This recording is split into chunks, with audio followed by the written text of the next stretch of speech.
Hi, I'm Leonie Fennell from Ireland, and I'm here to tell you about my son Shane. Firstly, I cannot tell you how excited I am to be here today in the same room as Peter Gøtzsche and Robert Whittaker. There are actually quite a number of my heroes present here today. There is Mr. and Mrs. Anti-Dep who have done Trojan work in documenting SSRI-induced deaths in the UK, and my fellow speakers whose stories you will read in Peter's book, including my Irish friends Stephanie and John. I have so much respect for you all, and you should know that it makes this life we now lead just that little bit easier. I am here to tell you about Shane. Shane was my handsome, happy, friendly and very caring son. He was my eldest child and had younger siblings that he loved to distraction. They had a mutual admiration society going on. Every weekend, Shane would come home from college to take his brothers to the beach or to the cinema. He would wind them up, tiddle them, annoy them, love them, sing inappropriate songs to them, and teach them random skills like the distracting hand.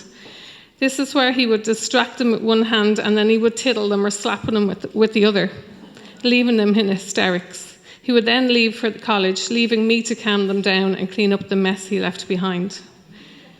In 2009, Shane broke up with his long-term girlfriend, Jen. He was 22 years old and was a final year student of theology and Irish. While parting ways was his idea, very soon afterwards, Shane regretted breaking up. At this stage, his girlfriend had moved on and was seeing someone new. Shane found that difficult, but to take his mind off his love life, he decided to do some travelling. He went to stay with a cousin in Thailand and then on to Australia, but he missed his family and friends too much and came home early. I then persuaded him to see a doctor, thinking that maybe he might be suffering from more than just heartache. I thought it could be this depression that seemed so prevalent everywhere. I even have a vague recollection of discussing with him that it might be a chemical thing. I had totally bought into the idiocy that pharmaceutical companies and psychiatry has pushed on us, the chemical imbalance fraud, although I wasn't to discover that till later. Although Shane had little previous history with doctors, he agreed to go. This proved to be the worst decision of our lives. For his heartache, Shane was prescribed a month's supply of Lumbex citalopram, also known as Cipramil and Celexa, and began taking it as prescribed. In Ireland and other countries, the patient information leaflet states, "Tell your doctor immediately or contact the nearest hospital if you have distressing thoughts or experiences during the treatment." Bearing that in mind, on day 3 of taking citalopram, Shane phoned the doctor to say he didn't think that the drug suited him, that he had a swollen tongue and the drug was making him feel weird. He wrote on Facebook that he thought he had the flu. Despite what the patient information leaflet says, the doctor told Shane to keep taking the drug, to persevere with the treatment. Instead of improving, he began to get very restless and agitated. He couldn't keep still, was insistent on constantly moving, which was very unlike him. I later found out that this was most likely drug-induced akathisia. On day 5 of taking citalopram, Shane took the remaining 23 pills altogether in an attempted overdose. He awoke the following day and phoned me. I picked him up and brought him home. He looked and acted like a person suffering from Parkinson's disease. His mouth was shaking and he seemed really awkward on his feet, just like I am now. I insisted that he went to see another doctor, this time our family doctor. Shane explained everything to the doctor, and again, despite what it says on the patient information leaflet, she prescribed the same drug again, albeit in a lower dose. It never occurred to me that the treatment could harm him, and I still assumed the doctor knew best. Shane took this lower dose as prescribed, but got more and more restless. On day 17 of taking citalopram, Shane, my handsome, kind, gentle son, went to the supermarket and bought a block of knives. He then went to where Jen and her new boyfriend were staying and attacked them both, killing the young man with a single stab wound. Jen and this young man's brother were also injured but survived. Shane then went into the garden and stabbed himself 19 times, ending his own life in the worst conceivable way. So that was the sum total of Shane's experience with an antidepressant.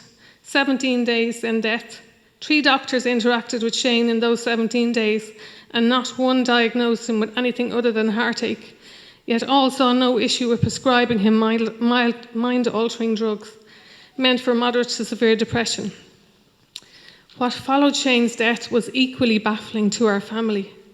Lundbeck, the maker of citalopram, in a statement to the Irish media, denied that citalopram could cause suicide or violence.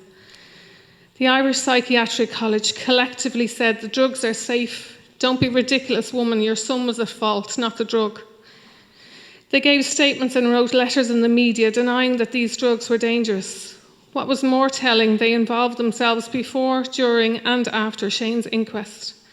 One of Ireland's leading psychiatrists, Patricia Casey, who incidentally has been a paid speaker for Lundbeck for almost a decade, turned up with her legal team uninvited at Shane's inquest, offering her services to the coroner. She said she was there on behalf of Irish psychiatry. Knowing without a shadow of doubt that the drug had caused this mammoth shift in Shane's personality, I had shamelessly prostrated myself at the mercy of world-leading psychopharmacologist and international prescription drug expert, Professor David Healy. After considerable begging on my part, he eventually agreed to do a report on Shane's case and appear as expert witness to the coroner's court, free of charge, I might add.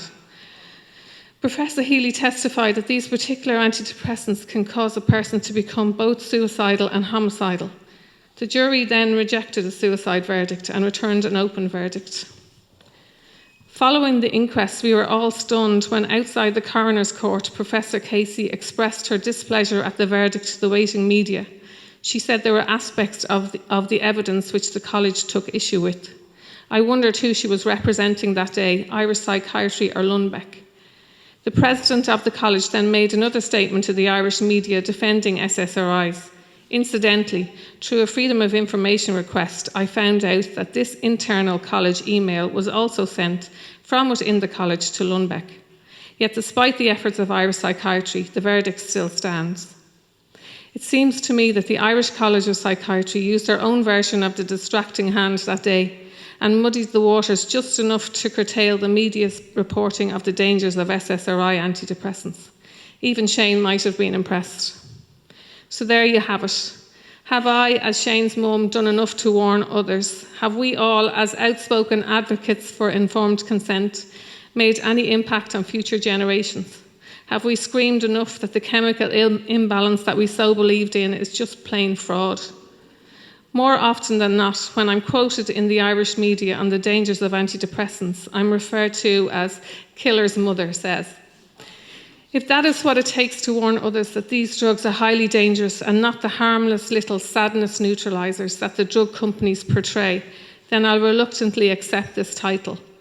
Not for any noble attempt at martyrdom, as Tony will tell you, I'm no Mother Teresa, but for a young man who was known by his tutors as An Creemore, Irish for the big heart, and for another young man who should also be alive today. People ask me what I could have done differently. I would never, ever, ever have brought my son to the doctor. If I hadn't, both young men would be alive today. Furthermore, I now research any drug given to my children, prescribed or over the counter. We deserve to know all possible outcomes. Informed consent is a basic human right. And remember, as Shane would have said, always beware of the distracting hand. Thank you so much.